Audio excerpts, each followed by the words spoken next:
ఒక విషయం చెప్తున్నాను నాయన తాతయ్య. కొంతమంది నా దగ్గర ఉన్నారు, కొంతమంది ఆ పేరు చెప్పరు కానీ ఆయన అన్నాడు, మీరు విమర్శించండి, కామెంట్స్ పెట్టండి అని చెప్పావు, నువ్వే చెప్పావు, మరి కామెంట్స్ పెడితే అలా తిడుతున్నావు అన్నాడు. అరే కామెంట్ పెట్టడం అంటే అర్థం ఏంటి? బియ్యానికైనా కయ్యానికైనా వాదానికైనా కామెంట్స్కి సంబంధం ఉండాలి అంటే నాకంటే ఎక్కువ తెలిసి ఉండాలా, నాకంటే ఆత్మీయం అనుకుంటారా? మనం తిరగబడ్డా నన్ను కరెక్ట్ చేసి చూడండి. తలాతాకలేని చెప్తే ఆడి బుద్ధి చెప్పొద్దా? సమబుద్ధి ఉండాలి, బుద్ధి ఉండాలా. కామెంట్ పెట్టడం అంటే మెసేజ్ నాకంటే ఎక్కువ తెలిసి, బైబిల్ నాకంటే ఎక్కువ తెలిసి, నాకంటే ఎక్కువ సమర్పణుడు అయ్యి తెగబడి ఆడు చెప్పొచ్చు. ప్రతి పనికి మేరకు కామెంట్ ఎవడో చెప్పాడు ఇక. కామెంట్ చేయడం సామాన్యమా? నేను చెప్పే బోధ యూనివర్సల్, ఎవడరా కాదంటాడు ఎవడరా? వాక్యం చెప్తుంటే శిరస్సు ఇజ్రాయేల్ శిరస్సు అంతే, ఇజ్రాయేల్ శిరస్సు, ఇజ్రాయేలే రాజు, రాజులు రాజు ఆయనే, ఇజ్రాయేలే పరిపాలిస్తారు, వారే నీతివంతులు, వారే పరిశుద్ధులు. ఛాలెంజ్ ఎవడరా కామెంటు? కాదు రేపడా? అరే అర్థం చేసుకోవే. నువ్వు ఎంబీఏ చదివినావు, మంచిది. నీ ఎంబీఏ చదివినావు, 4 సంవత్సరాలు చదివావు. ఎంబీఏ గురించి నేనేం ఏదో 3 బొక్కలు తెలిసి నేను మాట్లాడితే అరే అంటే ఏదో పరిపూర్ణంగా తెలిసి అప్పుడు మాట్లాడు. అర్థం? అరే నీకు ఏదో చెప్పాలా? తొరకోడికి ముస్లింకి భేదం ఉంది వెళ్తా నీకు, నువ్వు చెప్పేవాడు. ఎవడు తొరకోడు, ఎవడు ముస్లిం? ముస్లిం అంటే అంటే తెలుసా? ముస్లిం అంటే నిజమైన ముస్లిం ఎవడు రా? నేను నిజమైన ముస్లిం రా. ఇస్లాం బోధిస్తున్నాను రా, నేను ఇస్లాం బోధిస్తున్నా. అర్థమైందా? లోతుకి వెళ్ళాలా? What is meant by Islam, what is meant by Muslim. లోతుకి వెళ్ళకుండా పైకి ఆడెవడో చెప్పి చెప్తాడు. అర్థమైందా బాబాయ్? అర్థమైందా? ఇప్పుడు చూడమ్మా, ఇప్పుడు సబ్జెక్ట్ 2వ పార్ట్ చెప్తాం. ఫస్ట్ పార్ట్ అయింది, 2వ పార్ట్ చూడండి. ఇజ్రాయేల్ ఆయన జనాంగం. ఎప్పుడు జనాంగం అది కూడా చెప్తాం మీరు. జకర్యా 13:8-9 చదువు. జకర్యా 13:8-9 దేశమంతటా జనుల్లో 2 భాగముల వారు తెగవేయబడి చత్తురు. ఈ ముస్లిమ్స్ వీళ్ళందరినీ తండ్రి ఏర్పాటు చేశాడు. అరేబియన్స్ వీళ్ళందరినీ ఆయన సృష్టి కదా. వీళ్ళందరినీ ముస్లిమ్స్ అరే బాబాయ్, ఇస్లాంకి ఇస్లాం కాదురా బాబా అంతే. ఇదంతా అసలు ఇస్లాం వేరు, రోజుకి వెళ్ళాలా, అది శాస్త్రం ఉంటుంది. వీళ్ళు కాదు. అయితే ఈ ముస్లిమ్స్ అనబడిన వారు, ఈ అరేబియన్స్ వీళ్ళందరూ రష్యా నాయకత్వంలో, ఇరాన్ నాయకత్వంలో వీళ్ళు యుద్ధం మీదకి వస్తారు. ఇవన్నీ జరిగితే అప్పుడు 3 వంతులు 2 వంతులు పోతారు. చదవమ్మా. జకర్యా 13:8-9 దేశమంతటా జనులలో 2 భాగముల వారు తెగవేయబడి చత్తురు. అంటే మొత్తం ఇజ్రాయేల్ జనాంగంలో 3 వంతులు 2 వంతులు పోతారు. 3వ భాగము వారు శేషింతురు. 3వ భాగం శాశ్వత ఎంత ఉంటారు బాబు? మిగిలిన ఎంతమంది ఉంటారు? 3వ భాగం ఉంటారు. పోనీ అది అయిపోయింది. ఆ 3వ భాగమును నేను అగ్నిలో నుండి వెండిని తీసి శుద్ధపరిచినట్లు 3వ భాగం పోయి సరిపోయిందా? 4 మంది స్వాదల్లో, బాధల్లో, వ్యాధుల్లో ఇవన్నీ పెడతాడట. ఆయనే పెడతాడు బాబు. పెట్టి బంగారమును శోధించినట్లు వారిని శోధించును. ఎవరు శోధిస్తున్నారు? అరే మహమ్మద్ గారిని తండ్రి రేపాడే బాబు, అంతే. మహమ్మద్ గారిని ఆయనకే రేపాడు. అర్థమైందా? No doubt at all. ఇదంతా జరగాలంతే. వారు నా నామం బట్టి మొర్ర పెట్టగా అప్పుడు అదోని అనరారు. ఏమంటారు? యెహోవా అంటారు. యావే అనరు, యెహోవా అనరు, యెహోవా అనరు. యెహోవా నెతన్యాహు యెహోవా ఆయన పేరు యెహోవా అని వారు నామం బట్టి మొర్ర పెట్టగా నేను వారి మొర్రను ఆలకింతును. అప్పుడు ఎప్పుడు 3 వంతులు 2 వంతులు పోతారు. 1 వంతు ఉంటుంది, అందులో మరి అగ్ని చేత పరీక్ష అవుతుంది. మిగిలిపోయిన తర్వాత అప్పుడు వస్తుంది మాట కళ్ళు తెరుస్తారు. నేను అనేక శ్రమలు బాధలు పడి నరకం అనిపించాను రా బాబీ. భూమి మీద అనిపించారు, సోదరులు అనిపించారు, బాధలు అనిపించారు, నెరిగిపోయారు, సత్య చదువులకు వెళ్ళిపోయారు. మైండ్ పాడైపోయింది. నా మైండ్ పాడైపోయింది కాబట్టి ఆయన మైండ్ వచ్చింది. సామాన్యం కాదు ఇది. వీరు నా జనులని నేను చెప్పుదును. అప్పుడు ఎప్పుడు అంతవరకు ఆయన జనులు, ఇప్పుడు ఇజ్రాయేల్ ఆయన జనులు కారట. అప్పుడు చెప్తారు. చూసుకో, బైబిల్ చూసుకో. పర్వతానికి స్తోత్రం.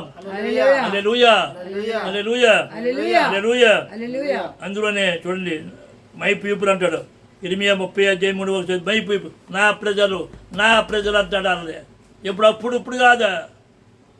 33వ ఇర్మియా 30:3 రాబోవు దినములలో నేను ఇజ్రాయేల్ వారును ఆ, యూదా వారునకు నా ప్రజలను చెరలో నుండి విడిపించి నా ప్రజలు ఎవరది ఇజ్రాయెల్ ఏమంటాడు చెప్పమ్మా నా ప్రజలను నా చెరలో ప్రజలు నుండి విడిపించి ఇజ్రాయెల్ నా ప్రజలను విడిపించి వారి పితరులకు నేనిచ్చిన దేశమును వారి స్వాధీనపరుచుకున్నట్లు వారిని తిరిగి రప్పించదునని వారి పితరులకి ఎవరికి ఇచ్చాడు ఇది అబ్రహాం ఇసాక్ యాకోబులకి ముస్లిమ్స్గా కాదు క్రైస్తవులుగా కాదు మరి అంతులు గారు అంతకాలం లేరు అయితే వారు కళ్ళు తెరబడతాయి ఇచ్చేదారు ఇప్పుడు చదువు స్వాధీనపరుచుకున్నట్లు వారిని తిరిగి రప్పించదునని యెహోవా సెలవిచ్చుచున్నాడు. వారికి పితరులకి ఇచ్చిన విశ్వాసం అందులోనే చదవండి ఒకసారి ఇర్మియా 12:14 చదవమ్మా.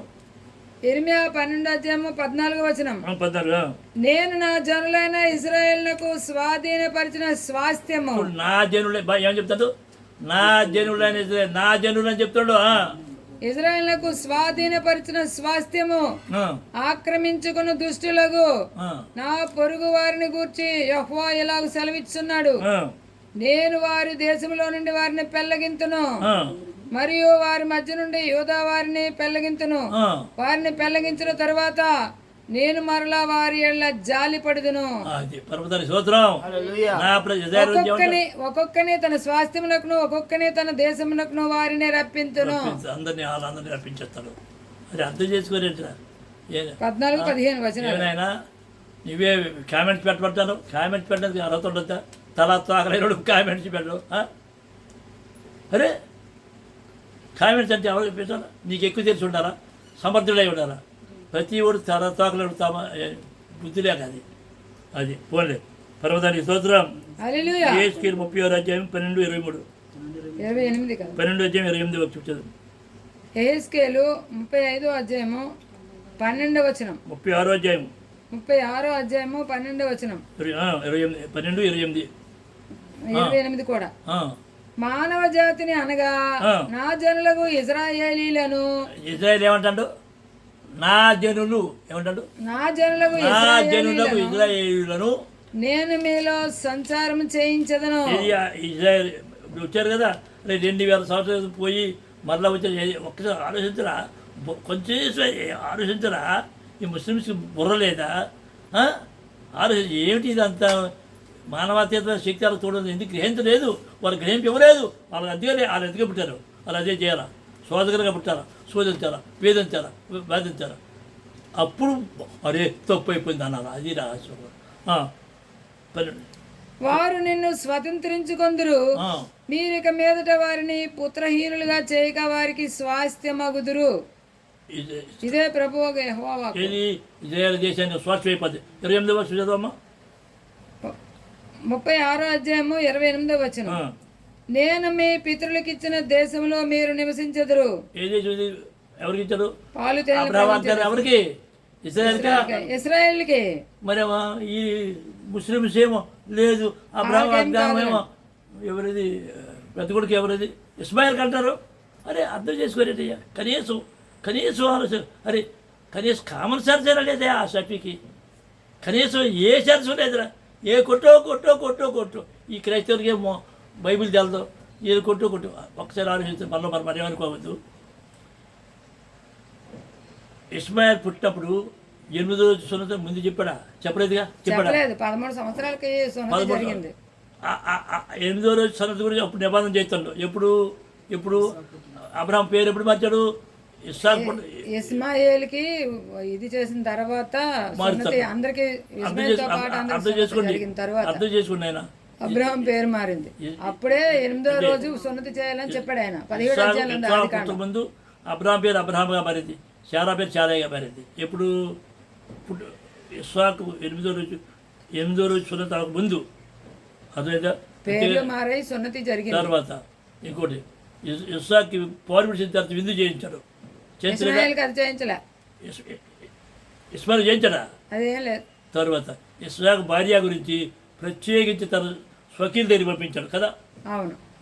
తర్వాత ఇస్మాయిల్ భార్య గురించి ఎవరితో వదిలేశారు తీసుకెళ్ళిపోయింది తల్లి ఐగుప్తురాలు చేసి కనీసం ఆలోచించారు కొట్టు ఏంటి ముస్లిమ్స్ ఎంత మూర్ఖులుగా ఉన్నారు ఆలోచించవచ్చని.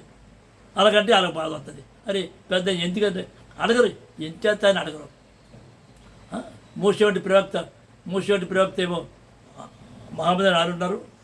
కాదు యేసు అన్నారు. అదే మోసే వంటి ప్రవక్త యేసు గారు మహమ్మద్ గారు ఆయన ఎవరా యెహోషువ. అంతే ఎందుకని అడగరు కదా. కుట్టు ఏదో సంఘాలు సత్య సామాజిక ఎవరి సంఘాలు ఎవరో ఈ పేరు ప్రతిష్ట ఎవరికి ఎవరు ఈ లోకంలో ఈ పేరు ప్రతిష్టలు దేని మీద ఆశపెట్టినా సంఘాల మీద ఆశపెట్టినా ఎవరైతే దొంగ అదే విగ్రహాలు అంతే. అర్థమవుతుంది. పరమదాని స్తోత్రం. హల్లెలూయా. యెహెజ్కేలు 36:28 నేను మీ పితరులకు ఇచ్చిన దేశంలో మీరు నివసించెదరు, మీరు నా జనులయ్యుందురు. ఏ దేశం ఇచ్చారు బాబు? పాలు తేనెలు ప్రవహించే దేశం. ఇప్పుడు ఉన్నది యెరూషలేము. మరి ఇప్పుడు తగులాడు ఈ మూర్ఖులు ఎలా తగులాడుకో దేని గురించి తగులాడతారు. మరి అది ఆయన తెలియక వాళ్ళు అంటాడు ముస్లిమ్స్ మూర్ఖులు ఇజ్రాయేల్ అట భూమి మీద లేకుండా చేసేస్తారట, సముద్రంలో వేసేస్తారట. ఎంత మూర్ఖులు చూడలేదు. ఎంత మన తలంపులు వేరు, ఆయన తలంపులు అత్యున్నతమైన వ్యాధి. తెలియక వెర్రోలు అలాగే మాట్లాడతారు. వదిలే అంత నేను అనలేదు. అందులో జ్ఞానవంతులు ఉన్నారు, ముస్లిమ్స్ యథార్థ. అందులో ఇజ్రాయల్ దేశంలో ముస్లిమ్స్ లేరా? వాళ్ళు హాయిగా ఉన్నారు చూడండి. కాబట్టి వాళ్ళకి ఏ గొడవ లేవు, ప్రశాంతంగా ఉన్నారు. ప్రపంచంలో ముస్లిమ్స్ అన్నవారు ప్రశాంతంగా ఎక్కడ ఉన్నారు? ఇజ్రాయల్ దేశంలో ఉన్నారు, ఇజ్రాయల్ ప్రభుత్వంలో ఉన్నారు. బయట ఉన్నారు. ఎవరికైనా ఉందో చెప్పరా సరే, ఎవరికి శాంతి లేదు. అసలు ఆలోచించుకోండి మీరు. నా చదువమ్మా. నేను మీ పితరులకు ఇచ్చిన దేశంలో మీరు నివసించెదరు, మీరు నా జనులయ్యుందురు, నేను మీ దేవుడినై ఉందును. అది అదే ఆ చెప్పిన పరమదానికి స్తోత్రం. హల్లెలూయా. ఇప్పుడు 38:16 చదవండి. యెహెజ్కేలు 38:16 మేఘము భూమిని కమ్మినట్లు ఇశ్రాయేలీయులకు నా జనుల మీద పడిదరు. నా జనుల మీద ఎవరు బాబు? ఎవరు పడతారు? ఈ ముస్లిమ్స్, ఇరాన్ వాళ్ళు, రష్యా వాళ్ళు అందరూ పడతారన్నమాట. అర్థమైంది. వీళ్ళందరూ పడిపోతారు. అదంతా ఏర్పడే ముస్లిమ్స్ మూర్ఖత్వం పడిపోతారు. అంచె దినములందు అది సంభవించును. ఇక సంభవించింది లేదు. అంజన్లు నన్ను తెలుసుకున్నట్లు నిన్ను బట్టి వారి ఎదుట నన్ను నేను పరిశుద్ధపరచుకొను సమయమున గోగు నేను నా దేశం మీదకి నిన్ను రప్పించదను. అది రష్యా, ఇరాను ఈ ముస్లిమ్స్ అన్న మీద వెళ్తారు. అదే ఖురాన్లో ప్రవక్తలు అందరినీ బలపరిచింది. ఈ ప్రవక్తలు ఏం చెప్పి అది వద్దు ఎవరిదా చెప్పాడు నీకు? ప్రవక్త ఏ ప్రవక్త ఏం చెప్పాడు? చదవనెవరు? ఎవరు చదవరు ఇదే ఆ బాధ అంతా మహమ్మద్ గారు. మహమ్మద్ అరే మహమ్మద్ నిజమే. మహమ్మద్ నేను అరేబియా గురించి వచ్చానని చెప్పాడు. చూసుకుంటూ వచ్చాను. వాళ్ళ గురించి వచ్చాడు. ఇంకా రోజు మహమ్మద్ గురించి చెప్తా. ఇవన్నీ తర్వాత చెప్తా. ఆ సబ్జెక్ట్ వేరే వస్తుంది. అది క్లియర్ చేస్తాం. పోలే పర్వతాన్ని స్తోత్రం. ఇప్పుడు యెహెజ్కేలు 39 చదవమ్మా. యెహెజ్కేలు 39:7 నేను యెహోవానై ఉన్నానని అన్ని జనులు తెలుసుకున్నట్లు ఇక నా పరిశుద్ధ నామమునకు దూషణ కలుగనీయక. ఏమవుతుంది? దూషణ అవుతుంది. రోజు వస్తుంది రాజా. నా జనులకు ఇశ్రాయేల్ మధ్య దానిని బయలుపరిచెదను. ఇదిగో అది వచ్చుచున్నది. ఎవరికి? అప్పుడు అన్యులు బయలుపరిచాడు. చెప్తారు. అది అన్యులు బయలుపరిచాడు. ఇవి తర్వాత బయలుపడతాడు. అన్యులు శిరస్సవారు బట్టి నేను పెద్ద రావాల్సింది పోయి చెప్తాను. అంచేత నా జనుల్లో కానీ ఇజ్రాయెల్ గురించి చెప్తున్నాడు. చూసుకో, ఏ వల్ల కూడా అనలేదా? నా జనులు, నా స్వాస్థ్యము, నా స్వత్త అంటాడు. అంతే. అది లేఖలు చెప్పి వేరే జనులు కూడా నా అని అనలేదు. అది ఇప్పుడు రెండు చూడు. చూడు హీజ్ పీపుల్ ఇజ్రాయెల్. హీజ్ ఆయన ప్రజలు అంట. ఇజ్రాయెల్ ఎవరి ప్రజలు? చదవండి. 2 సమయాలు 7, 23, 24. 2 సమయాలు 7వ అధ్యాయము 22, 23 వచనాలు. 23, 24. 23, 24 వచనాలు. నీకు జనులొకటికే వారిని నీవు విమోచించినట్లును. ఎవరు జనులు? పరలోకమందున తండ్రి. ఎందుకు విమోచించాడు? ఆయనకి జనులు అవ్వాలట. ఎవరికి? నీకు జనులు ఒకటే వారిని విమోచించినట్లును, నీకు ఖ్యాతి కలిగినట్లును. ఎవరికి ఖ్యాతి? పరలోకమందున ఖ్యాతి. ఇజ్రాయెల్ వాళ్ళు ఎవరికి వస్తుంది ఖ్యాతి? ఇజ్రాయెల్ ద్వారా తండ్రికి వస్తుంది. నీ జనులను బట్టి నీ దేశమునకు భీకరమైన మహాకార్యములను చేయనట్లును. నీ జన్మను బట్టి ఎవరు జన్మ? అది నీ జన్మ. నీ దేశమునకు భీకరమైన మహాకార్యములను చేయనట్లును దేవుడు అయిన నీవు ఐగుప్తు దేశంలో నుండి ఆ జనుల వశములో నుండి వారు దేవతల వశములో నుండి నీవు విమోచించిన ఇశ్రాయేలును బట్టి నీ జనుల వంటి జనము లోకమునందు మరి ఎక్కడనున్నది. అది బైబిల్ చెప్పింది, అది లేఖనం చెప్పింది. ఈ లేఖ ఐగుప్తు నుండి ఎవరో ఇజ్రాయేల్ ఇంకెవరో వెళ్ళారేట ఆ చెరలోకి, ఎవరు వెళ్ళలేదుగా. అర్థం చేసుకోరే. నిజంగా నిజంగా నిజమైన ముస్లిం అయితే, నిజంగా ఇస్లాం ప్రేమిస్తే ప్రవక్తలు చెప్పింది చదువు, మొత్తం సారాంశం చెప్పు, అప్పుడు చెప్పు. పోనీ ఇప్పుడు చూడండి ఒకసారి విషయం ఏం చెప్తాడు చూడండి ఒకసారి. ఏస్కేలు 37:23 యెహెజ్కేలు 37వ అధ్యాయము 23వ వచనం. వారిని ఏకజనముగా చేసి, ఎవరిని? ఇజ్రాయేల్ అంటే 12 వెళ్ళిపోయారు కదా వాళ్ళందరూ. ఒకప్పుడు 10 గోత్రాలు 10 గోత్రాలు అశ్వరీయులు తీసుకెళ్ళిపోయారు, వీళ్ళేమో బబులోను తీసుకెళ్ళారు. వాళ్ళందరినీ మళ్ళీ ఎక్కడ చేశాడు లేదా? చూడండిరా ఖురాన్ ఉంది. ఈ తండ్రి అల్లాహో ఈ బాధకులు మమ్మల్ని మోసం చేశారు, ఎవరు మోసపోయి మమ్మల్ని క్షమించండి అల్లాహో అని ఏడుతారట. ఎవరు మోసం చేశారు? ఈ బాధకరం. ఖురాన్ చెప్పింది కాబట్టి నేను చెప్పలేదు. పోయి అదే ఇప్పుడు ఆవిష్కరించదు. చదువు ఇప్పుడు 37:23. యెహెజ్కేలు 37వ అధ్యాయము 23వ వచనం. వారిని ఏకజనముగా చేసి వారికి అందరికీ ఒక రాజునే నియమించదను. ఒకటే రాజు, ఆయన మెసేజ్ చెప్పారు. ఓకే, ఇప్పుడు ఏం చేస్తుంటే చూడండి ఏంటి దేని అసలు ఏంటి? ఆమోసు 3:2 చదవండి. ఆమోసు 3వ అధ్యాయము 2వ వచనం. అదేమనగా భూమి మీద సకల వంశముల్లోనూ మిమ్మల్ని మాత్రమే నేను ఎరిగి ఉన్నాను. సకల వంశం ఎవరిని అడగడట? ఏంటి అది? భూమి మీద సకల అనేది పెంచేది పోషించేది ఆయనే. ఆయన ఇజ్రాయెల్ తప్ప లేదట. ఎవరి గురించి చెప్తాడు? వాళ్ళ గురించి చెప్తున్నా. అదేమనగా భూమి మీద సకల వంశంలోను మిమ్మల్ని మాత్రమే నేను ఎరిగి ఉన్నాను గనుక మీరు చేసిన దోషక్రియలన్నిటిని బట్టి మిమ్మల్ని శిక్షించును. ప్రేమించిన కుమారుడు శిక్షిస్తారు, గతిస్తారు. పైన ఉంది ఐగుప్తు నుండి నిర్గమాకాండం 4:27 చెప్పి ఒకసారి. నిర్గమాకాండము 4వ అధ్యాయం 22వ వచనం. అప్పుడు నీవు ఫరోతో ఇశ్రాయేలు నా కుమారుడు, నా జ్యేష్ఠ పుత్రుడు. రాజ్యం ఎవరికి ఇస్తారు బాబు? జ్యేష్ఠ కుమారుడికేనా? అవును. మరి జ్యేష్ఠ కుమారుడు కూడా జ్యేష్ఠ కుమారుడు అవుతాడు. సిరియాని పెట్టుడు ఐగుప్తు పుట్టుడు జ్యేష్ఠ కుమారుడు అవుతాడా? చెప్పు సరే. ఐగుప్తు జ్యేష్ఠ కుమారుడు ఐగుప్తు పెళ్లి చేసుకుంటా ఏమిటి అంత? జ్యేష్ఠ కుమారుడు అయినప్పుడు ఎనిమిదో సున్న చేతులేదే, విందు చేతులేదే, ఆయన భార్య చదవలేదు. ఒక్కసారి ఆలోచించా ఏమి చేస్తారు? 5 రోజులే ఆయనకి ర్యాంపు చేయలేదు. మొత్తం అనేది ముసుగు. ఇది ఈ ముసుగు పోతుంది కదా, మనకు అర్థం కాదు. ఇప్పుడు చదవండి, ఇప్పుడు చదవమ్మా. ఏది? జకరియా 9:16. 9వ అధ్యాయము 16వ వచనం. నా జనులు యెహోవా దేశములో ఇశ్రాయేలీయులు, నా జనులు యెహోవా దేశంలో కిరీటమందులే రత్నముల వలె నున్నారు గనుక. కిరీటం అంటే దేవుడు కిరీటం ఎవరు? ఇదేనా? కిరీటమందులే రత్నముల వలె ఉన్నారు గనుక కాపరి తన మందను రక్షించినట్లు వారు దేవుడనైనా యెహోవా ఆ దినమున వారిని రక్షించును. హల్లెలూయా. అర్థమైందా? ఇశ్రాయేలు గురించి అర్థమైందా? దేవుని చేత ఏర్పాటు చేయబడిన వారు, దేవుని చేత ఎన్నుకొనబడినవారు. వారు ఎన్ని శిక్ష వచ్చింది, ఎన్ని వచ్చిందో వారందరూ ఏకమవుతారు. వారు శిరస్సు అవుతారు. వారే పరిశుద్ధులు, వారే నీతివంతులు. అవన్నీ నీతివంతుల గురించి పరిశుద్ధులు ఈ ఇంట్రడక్షనే 2వ భాగం చెప్తారు. పర్వతాన్ని స్తోత్రం. హల్లెలూయా.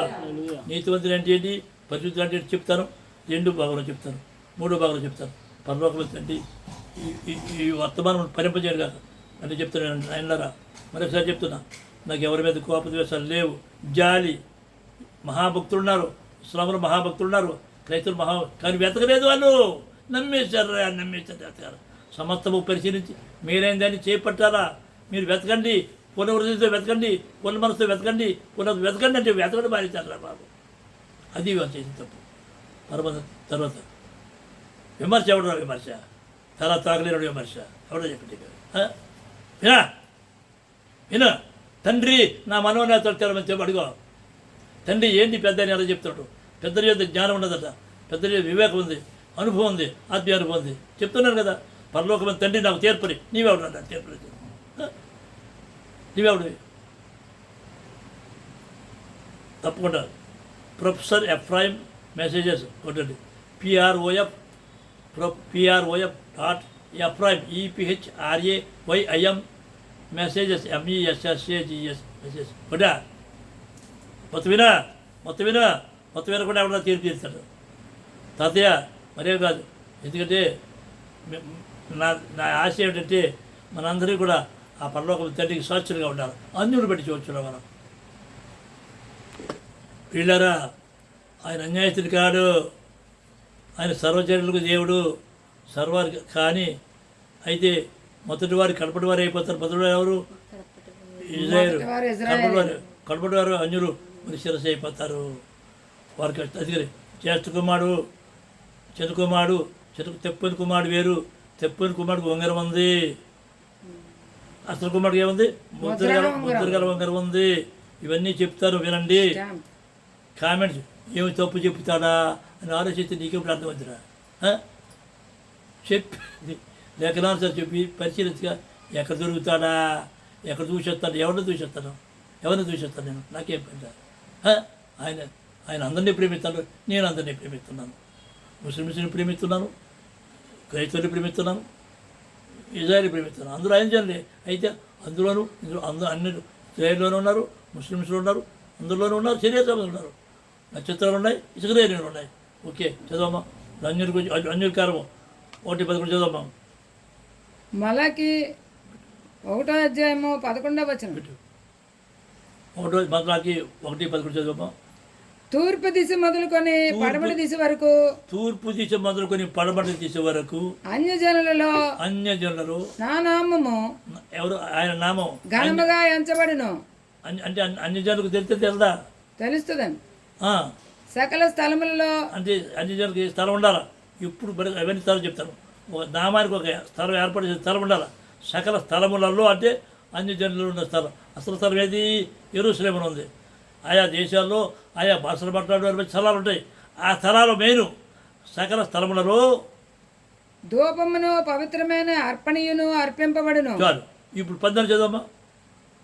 మలాకి 1:14 నేను ఘనమైన మహారాజునై ఉన్నాను, అన్యజనుల్లో నా నామము భయంకరమైనదిగా ఎంచబడుచున్నదని సైన్యములకు అధిపతి యెహోవా సెలవిచ్చుచున్నాడు. అదేమో మర్చిపోయారు, వారికి తెలియజేయబడలేదు. అదోనే అన్యజనులు తెలిసింది.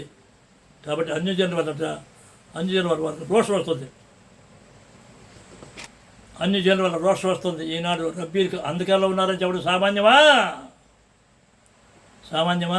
చూపిస్తున్నా, అందుకే ప్రూఫ్ చేస్తున్నా. వాళ్ళ రోషం వల్ల రావాలి. అన్యజనులు కొంతమంది ఏర్పడే స్థలాలు ఉన్నాయి, ఏర్పడే వ్యక్తులు ఉన్నారు, వాళ్ళ ద్వారా వాళ్ళకి రోషం వస్తుంది. బైబిల్ చెప్పింది. ద్వితీయోపదేశకాండము 32:27 చదువు. ద్వితీయోపదేశకాండము 32:21 వారు దైవము కాని దాని వలన నాకు రోషం పుట్టించిరి. ఎవరు? ఇజ్రాయేలు. తమ వ్యర్థ ప్రవర్తన వలన నాకు ఆగ్రహము పుట్టించిరి. కాబట్టి జనము కాని వారి వలన వారికి రోషం పుట్టింతును, అవివేక జనము వలన వారికి కోపము పుట్టింతును. అవివేక జనము కాని వారు అన్యుల నుంచి వారికి రోషం రావాలా? అది పర్వతానికి సోదరం. సోరం చెప్పనా? నెట్ చూడండి, ప్రతి పరిశీలించండి, సమస్త పరిశీలించండి. మీ మీరు నమ్మొద్దా, ఎవరిని నమ్మొద్దా. లేఖనం. స్వరూప్.